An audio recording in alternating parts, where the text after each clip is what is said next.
Hi, this is Colin Richards, president and founder of Lord and Richards, and I'm thrilled to have you along with us for the Lord and Richards show. Today we're talking about chronic illness, and it's not something we like to think about or talk about, but it is a reality here in America. Recent studies by J.P. Morgan on retirement have shown this is an area where most people lack comprehensive planning.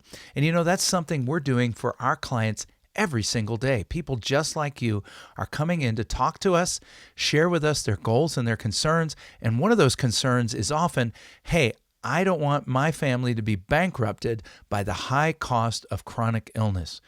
Chronic illness is something that occurs that goes beyond 90 days, which your insurance and Medicare will normally pay the first 90 days. And then after that, you're left with the bill. Now, it's not something that Medicaid is going to pick up. Medicaid will only pick up when you are wiped out, okay? Medicaid is not going to pay a dime as long as you have any kind of substantial savings in your accounts. Now, there are ways for us to plan in advance for this, not only to make sure your assets don't get wiped out by chronic illness, but also to make sure that your spouse, if they're still well after you have passed, is still able to get along, right? And cover the expenses of their remaining years of retirement. And it's also, for many of our clients, important that the government and nursing homes don't get all of their money at the end of life, but rather they can leave it in the family. That's so important, leaving it in the family. Here are a few simple statistics. I hope you won't get bored here, but this is really important for us to know. 72% of currently healthy 65-year-olds who are married will see one spouse live to 90s. That is amazing. And 44% will see one spouse make it into 95 or greater. Our life expectancies are increasing, which is wonderful. We're getting more time with one another, more time to do amazing things for God here on this earth. But the downside of that is these bodies do wear out. And even though as we take on more healthy habits and do things that extend our life, there are just some things that are likely to happen as we get older. 64% of workers expect to retire sometime later in their 60s, 65 or older, right? That's a good idea. That's good planning, right? But only 28% of them actually do it. Did you realize that? Only 28% of people are actually working as long as they would like to. And I'm not talking about because they've suddenly realized they're free to retire earlier. That's something we have the joy at Lord and Richards of announcing often to our clients. Hey, if you want to retire earlier, we actually have discovered in the process of your plan that you can do it. That's one of the special things about having a plan for financial independence. We call it a financial independence review, and it's a great conversation that we're having with people like you to help you determine, are you ready for retirement? Can you hit the goals?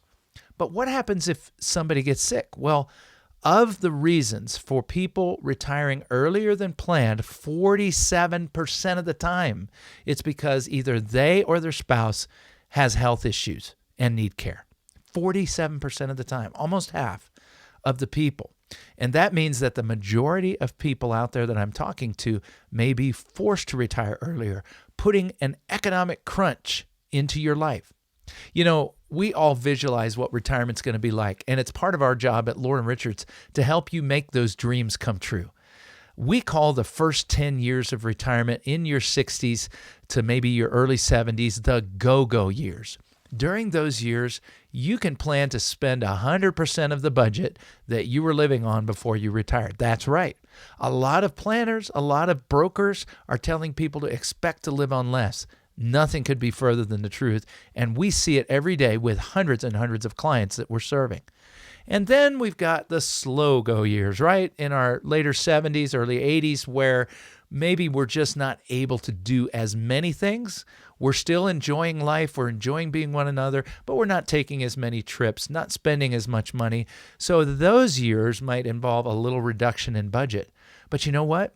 You would be wise to have a plan that keeps your likelihood of expenses high, because once you get past 80, what we call the won't go years, when maybe your husband or your wife is no longer interested, maybe one of you is still raring to go, take those trips, do fun things, but that husband or wife is just not going to go with you, right? So you got to go find some girlfriends to go with you. I'm talking about ladies or, you guys. But usually it is us men who are the won't go people, right? Because we tend to wear out just a little bit earlier.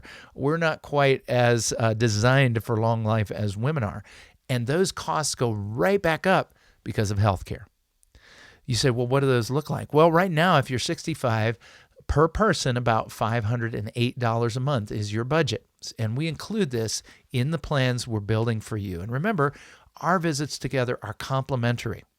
And then at age 95, right, those costs, say 30 years from now, are going to be more like $1,475 a month. So planning on a budget that stays flat, not a good idea. You need to assume an annual healthcare inflation rate of 6%. Yes, 6%, because of the high cost of healthcare today.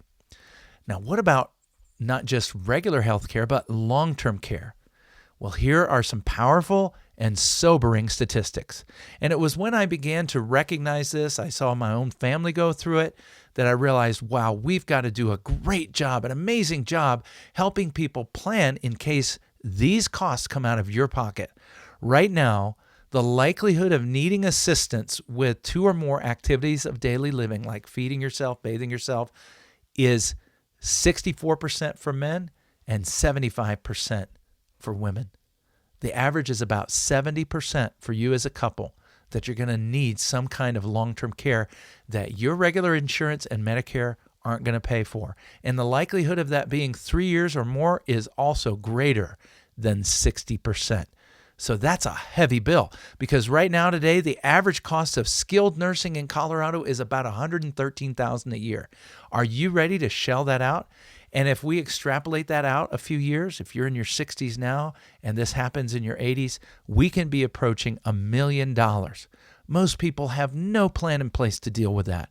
But here's the good news. You can put a plan in place. You say, well, I'll just take assets out of my IRA or whatever to pay for it. When you withdraw assets for care, and maybe at the same time a bear market is occurring, you can ravage that portfolio and leave the surviving spouse with very little. We see it all the time. It's called dollar cost ravaging, not averaging, ravaging. The solution, you need greater downside protection on the monies that you might use to pay for your care. You need asset classes that aren't things like stocks and bonds. You need defensive strategies. You need things that have guarantees and protection. Let me give you a quick example. A lot of times we hear about the 60-40 or 40-60 portfolio. If you average 7% in that and you take 5% out a year, you're going to do just fine on paper, right? Because you're taking out a little bit more or a little less than what you're earning. But you know what? An actual historic portfolio that averages over 9% would run out of money a decade earlier than the average portfolio, because withdrawals that occur in down markets can destroy a portfolio. Folks, if you don't have a plan right now as to how you're going to pay for a chronic illness event, this is a reality. It's something we need to sit down and talk about. We're helping people just like you every single day to plan for in advance.